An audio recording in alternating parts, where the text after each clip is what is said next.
Bismillahirrahmanirrahim. Assalamu alaikum, dear students. How are you all? I hope all of you are fine. So let's start our work. Today we will learn about singular and plural.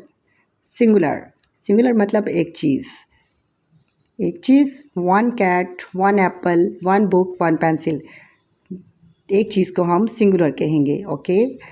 Plural more than one thing, जैसे एक से ज़्यादा चीज़ का मतलब है plural. 2 cats, 3 apples, 4 books, 5 pencils. बच्चों याद रखें, ज़्यादातर लफ्ज़ के आखिर में एस लगाकर प्लूरल बना लेते हैं जी. तो सिंगुलर एंड प्लूरल के बारे में हम मज़ीद जानेंगे. सिंगुलर एक चीज़ और प्लूरल आपको पता है एक से ज़्यादा चीज़ें है, ऐसे ही है ना. तो बहुत ईजी है. Make singular and plural of the given words. अब हम सिंगुलर कैसे प्लूरल बनाएंगे. डॉल, DOLL डॉल, और डॉल्स. Tree, trees.